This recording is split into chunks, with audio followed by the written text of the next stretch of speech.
Working with our first example here in section 8.4, 1 over x squared, quantity radical 4 minus x squared, we're going to take a slightly different approach to evaluate these integrals as we did in the previous section 8.3. Now these integrals here still involve trigonometry pieces, and thus the name trigonometric substitution. It's just a little bit more different approach how we introduce the trigonometry component to the problem. And what could really help a student is instant recognition of the fact that an integrand of this form that involves the square root of a constant squared, the 4 in this case, minus the variable x squared, is really going to lend itself quite nicely to using a substitution where our x is equal to what we say is a times the sine of theta. Now the a in this case is quickly identifiable here as the square root of this constant piece. So in this case our a is quite definitely going to be 2. So we can say specifically that our substitution would be 2 times the sine of theta. Now, if that seems a little tricky and you're worried about whether or not you would be able to memorize that, there is a very good reason why that the sine is used as the trigonometric component here. And it has to do with a right triangle that would contain the angle theta that I'll put over here in the lower right corner. And we just want to make sure that we can account for this square root of 4 minus x squared as being one of these three sides. Now the reason why we want that to be the case will be evident a little bit later in the problem. But we notice that if we were to set up this triangle with values for the sides, if we have stated that x is 2 sine of theta, well then sine of theta would obviously be x over 2. We just divide the 2 over. And of course, in this particular triangle that I've drawn, the opposite x over the hypotenuse 2 would look like that. And in which case, the Pythagorean theorem to find this missing side would be performed, and I would indeed get 4 minus x squared. Remember, you would take x squared plus this unknown squared equaling 2 squared or 4, and to get this unknown by itself, we could then subtract that x squared over to the right side, and of course we would square root both sides. Now, since we've got this x equals 2 sine of theta as our trigonometric substitution, we're now going to be able to do exactly what the name of the section suggests and substitute this 2 sine of theta in for our x's. And we do have two positions of x where that's going to happen. So in the denominator, my first x that's squared will now become 4 sine squared. I'm going to go ahead and square that 2 along with the sine there. And then we have a radical expression. 4 minus, and once again, an x squared would be a 4 sine squared. Now if you'll notice, I've sort of hesitated putting anything in the numerator.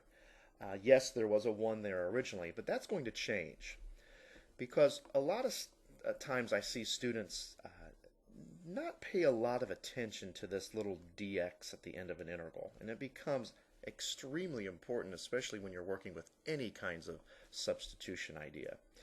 And since we've already begun to write the integral now in terms of theta, we want to continue that process. We want to get this dx out of the picture and have some sort of theta or d theta placed into the picture. So the best way to do that is to take the derivative of this function x equal 2 sine of theta.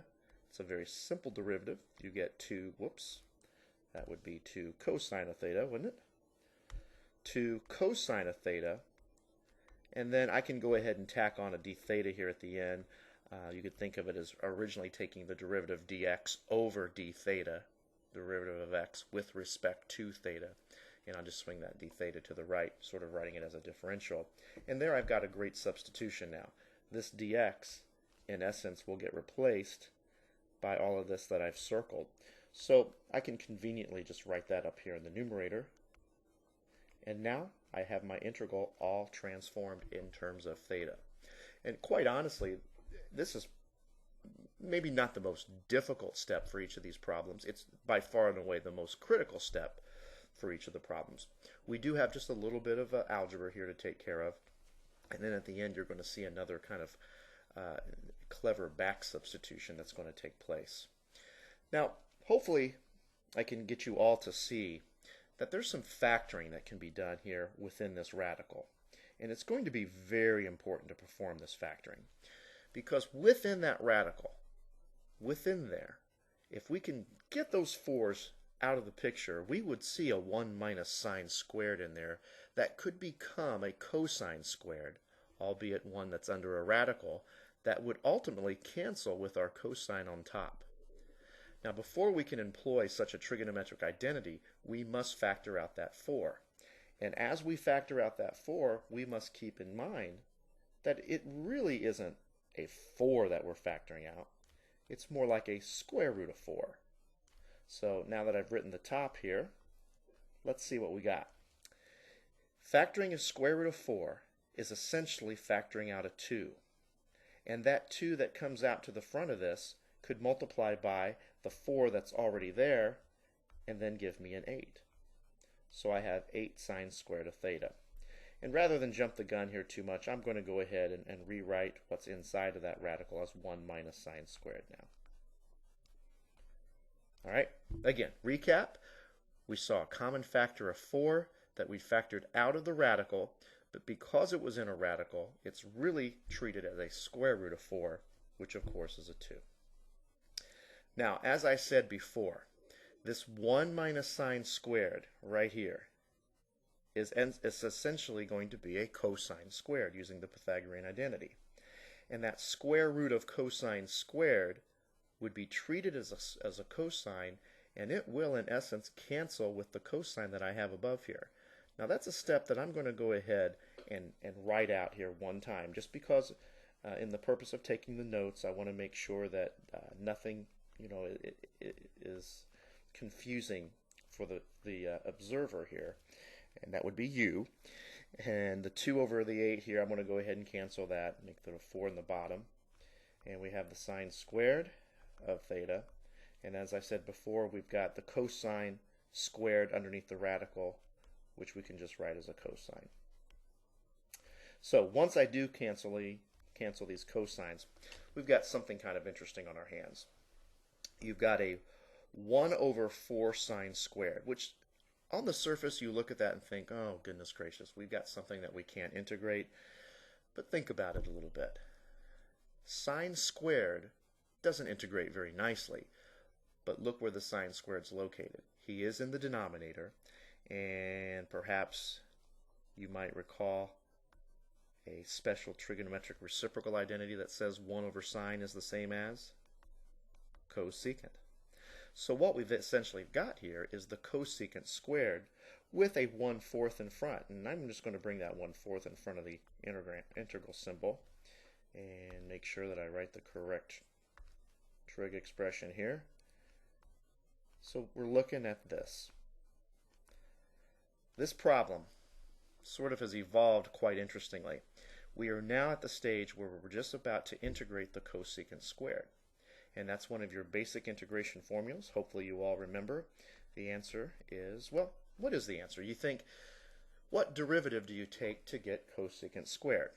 Well, that would be the derivative of cotangent. Derivative of cotangent is negative cosecant squared.